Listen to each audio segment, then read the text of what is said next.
Afternoon amber blooms on the hill.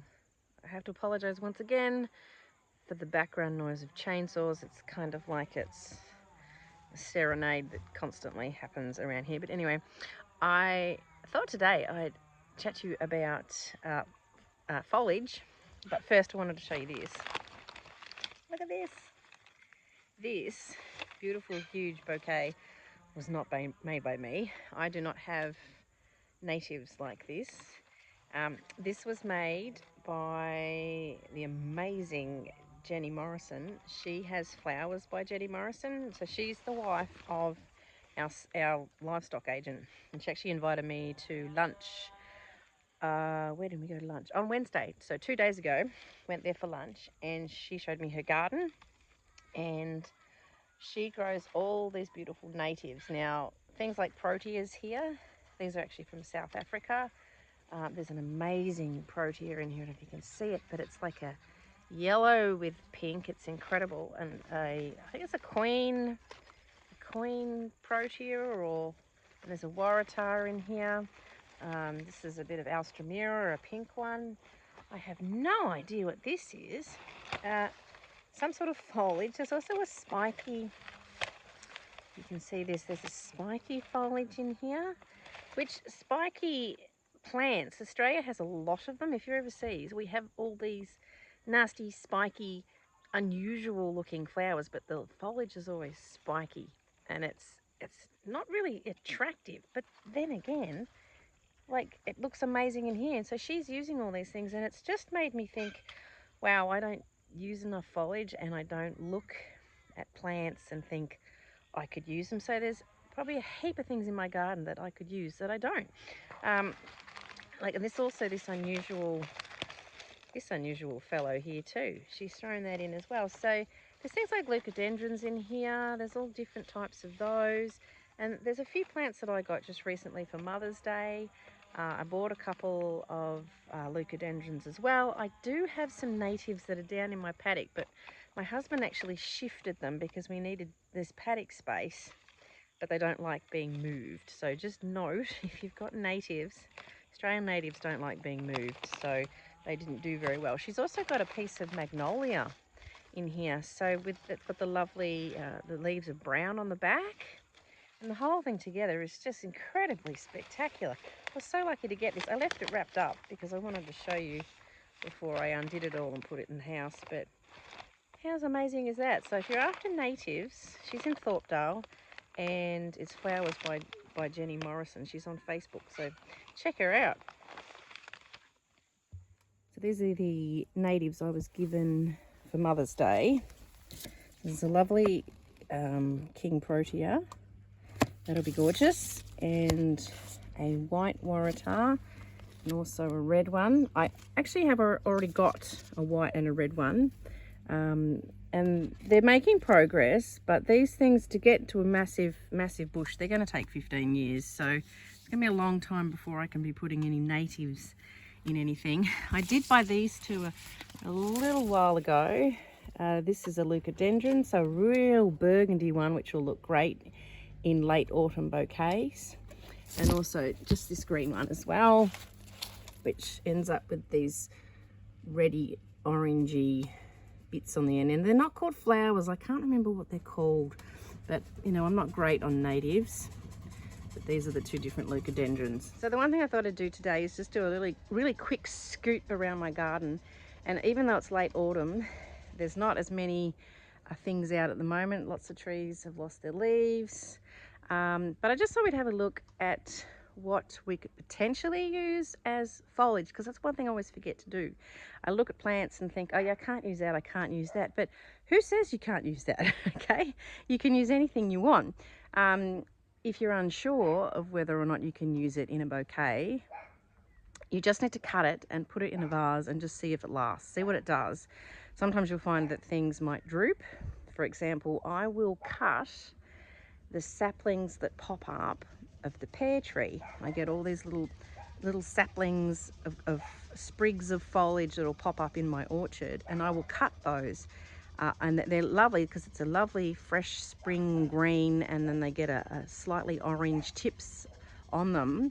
but I discovered through cutting them that they actually wilt. So they need to be stuck into hot water for 10 seconds, like I do with the mint. So two things that I've discovered just through trial and error. You could do it with any kind of plant that you've got in your garden. So it's definitely worth having a look at what you've got and just trying it with things. So we're going to have a look at what I've got and make me use my brain a little bit and just figure out whether I should really be using these bits of foliage. So try it with your own garden and try putting them in bouquets. So normally a lot of my quick bouquets that I just take to the post office, particularly during summer, autumn, they're mostly just dahlias and some zinnias if I have them. I don't put cosmos in bouquets that are going to the post office because they generally sit there for a few days. Summer's good down there because she has the air conditioner going, so they tend to last a bit longer.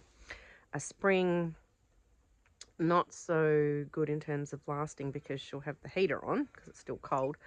But once again, I tend to just do bouquets with flowers because particularly dahlias, they just speak for themselves. They're quick. It's quick and easy to throw things together. But there's so much more, and the more I look around my garden, so I'm thinking that for next season I really need to be better about using foliage. And now that I've got this beautiful bouquet from Jenny, it's like super inspired me to use more foliage because it just looks fantastic. So have a look around your gardens. Let's look around mine. Here's a tiny weeny little hydrangea. I've got a bigger one here in amongst the weedy grasses. It's looking very sad because it's the end of the season, but hydrangea makes a really good foliage and it lasts for ages. This is actually even nice with this end of autumn colour on it, but as well as the flowers, hydrangea, great. I have lots of random geraniums around my house, and this is a really lovely fresh spring foliage, and I've used geranium before. Particularly good. It's also scented, and I've got a different one too that's got a lovely little brown line through it. I'll show you that one. And here's this other little geranium. There are bigger leaves, but this plant's actually completely swamped by this gigantic salvia thing, which my husband planted. He grabbed a bit of it from somewhere and it's enormous. It really needs cutting back, but this foliage is lovely. I can just find this plant, it should be really nice to use. This is a different geranium again. It's quite spiky, and I think this one, yeah, it's quite lemon smelling. That's lovely. Often you get flowers and they don't have a scent, so if you can get the scent from your foliage, then why not? That's why herbs also work really well. This particular plant is huge. It's actually right next to where I park my car. I had a bull, a bull that escaped, and he shoved his head in the middle of that and really went to town on it. But it's come back really, really nicely. So this is huge. I could cut off this for ages and not really make a difference. Another geranium again. This one's outside my boy's bedroom window. It's all floppy and funny. But if you look at it closely at the leaves, they've got this tiny little hint of pink on the rims of them, which I've never really noticed, but I have used this one a fair bit before. Maybe that's why it's such a strange shape, but it's lovely, and it's quite textural too because it's soft, so that's a bit different. Again, geraniums are really, really easy. To take in cuttings of these, they strike really well. So just take a cutting, stick it in a pot. You might want to keep it a little bit warm for a while, but I've planted extra geraniums all over the place, specifically just to use for foliage. But I need to think a little bit beyond geraniums and eucalyptus and use some more things. Now, the one thing I did use the other week, I did a bouquet and I used some salvia. So I wanted the little tips of the flowers, but I did cut deep and got the foliage in it as well. And currently I have an arrangement in the house that I just wanted to put some flowers in the house. So I used some more salvia, a red one that I've got, and that's still lasting really well. So salvia is not a bad thing either. I have no idea what this plant is, but it's just a bush. That would actually work really well. The foliage on that's really nice. It's got some really nice colours, particularly now in autumn. It would be more green, a bright green in spring, but I think this is something that I should try. I mean, why not a sprig of that in those colours in amongst dahlias would be lovely. Just super quickly, so that's a piece of that, whatever that bush is. Someone might be able to tell me. So if you're putting it in a bouquet, yeah, just strip your lower leaves like normal. But anything that's woody, if you give it a little cut up the stem with your snippers, which I'm not being able to do under pressure. Hang on. There we go. Right up the middle. Probably can't see what I'm doing, but I've cut right up the middle then. And then just give it a bit of a twist up, and sort of like, it just means that the water can get up in there a little bit better and exposing a bit more of any drinking cells rather than just a little bit at the bottom. And that should help. Even pull that little bit off. But yeah.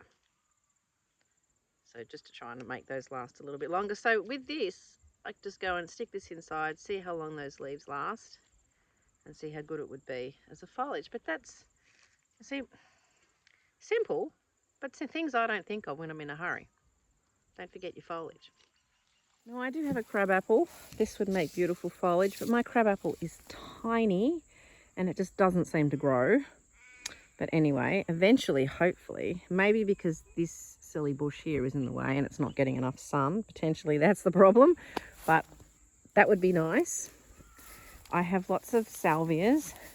This is a pineapple one. Yeah. And that's the leaves smell beautiful. This works really well. Got that in arrangement. That could work as well. I also have, ignore whatever this is, I've got camellias too. This one I actually cut, and the foliage is lasting really well in the house. The flowers have been falling off. I had a petal land in my tea, which I didn't drink, but the foliage is really good, nice and sturdy. Once again, you'd want to cut up the stem once you cut it to expose more drinking cells. But these leaves, because they're so tough, they're quite good in little things like corsages and buttonholes too. There's a bit more of this pineapple. Actually, I think it's a sage, not a salvia. But this is lovely. It smells so good. My big camellia, which has been losing its petals everywhere. So I've got lots of camellia leaves. Once again, I never think to come and get this, but I should. The flowers don't last well as a cut, but they're nice if you just cut the actual, like the flower, like a little bit of it, and then pop them in a teacup. If you've got any pretty little cups and saucers, they look really nice as little floating arrangements. My mum tends to do that. She's got lots of nice teacups. The petals look pretty on the grass at the moment. Now I've got a bottle brush here. Now it's probably not called a bottle brush, but an Australian native, and this has beautiful pink flowers. It's sort of spring that they come. It's quite a spiky foliage, but that would be usable too. It's very hardy, but I actually do use the pink flowers once they come as well. They tend to fall out. They're quite delicate, but that's a good one as well. Now I have no idea what this is either. It looks like a native plant of some description. It's a small tree, but the colour of those leaves are really nice. They're a bit sort of mangled end of season sort of leaf, but even those could work. A few sprigs of it in a bouquet, because they're quite, I can feel they're quite tough. Oh, this is another pretty native foliage. It's quite soft on the ends.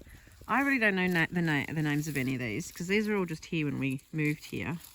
And I'm not good with that, names of things. But this is nice too. See, and it's got long big sprigs, which would work in a bouquet.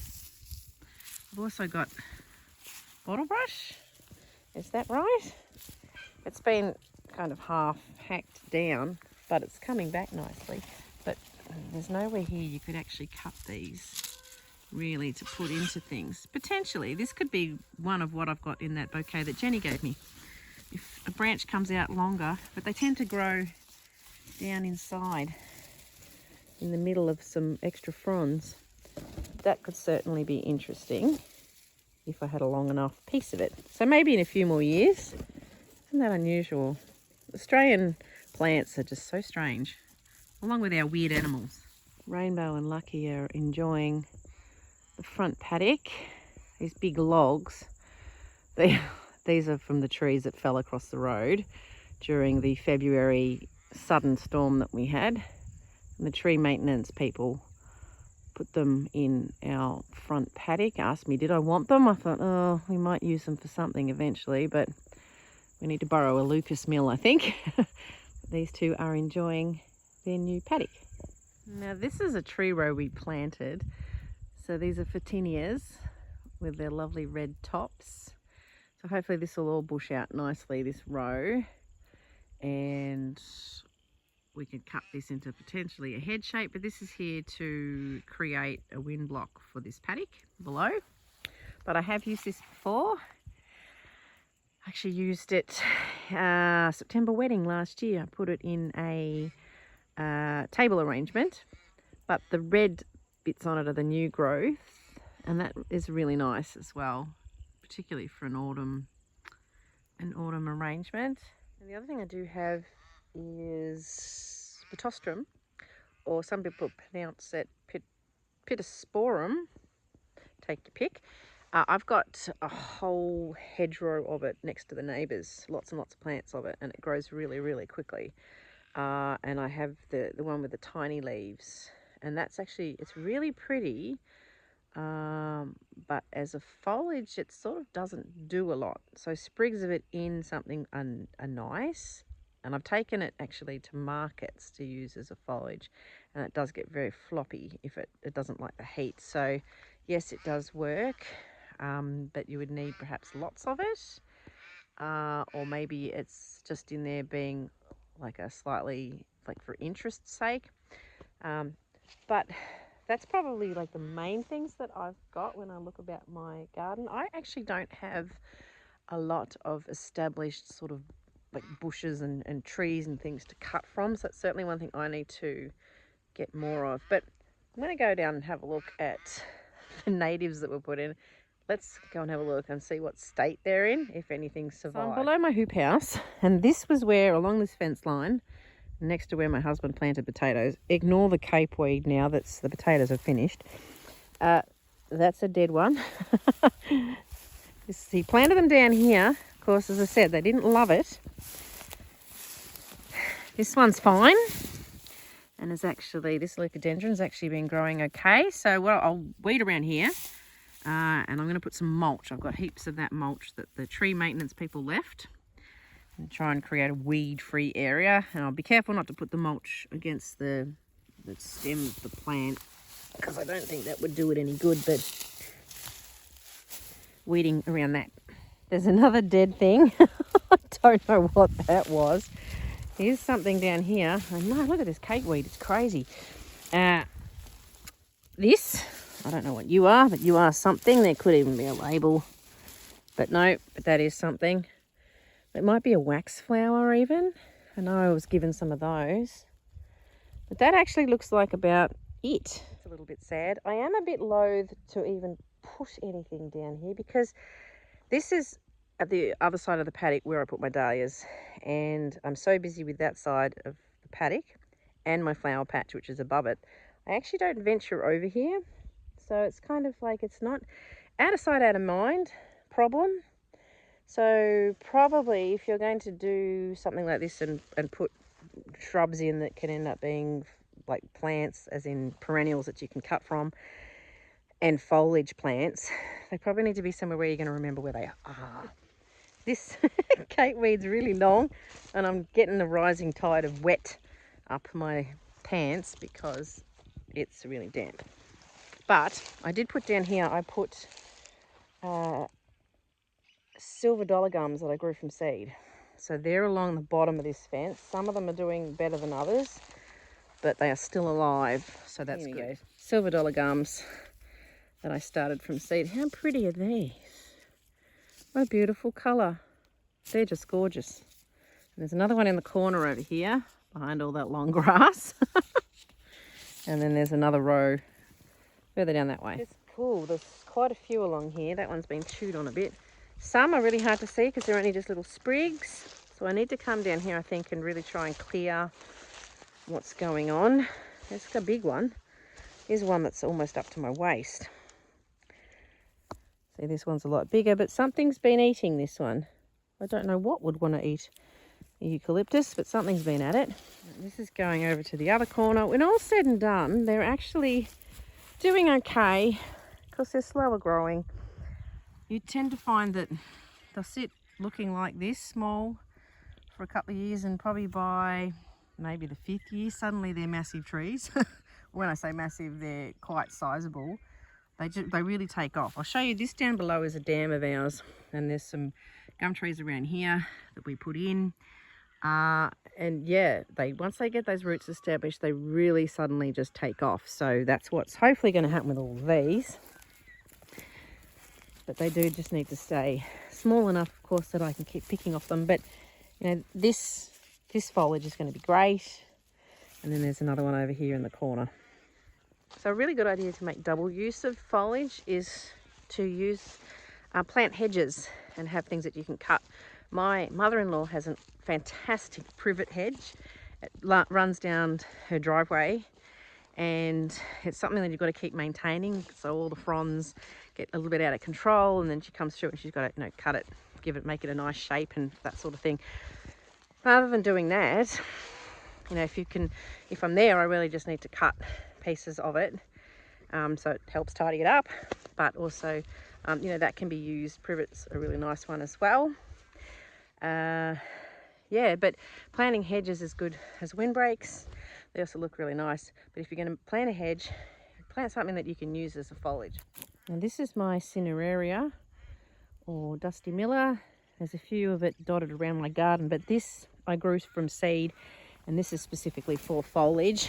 So a perennial, and that nice dusty colour, of course. This is actually in my paddock, which of course is looking sad. It needs to be sprayed and turned over, and I'm going to put some compost down, and this will be where all the dahlias will be next season. But these perennials will stay.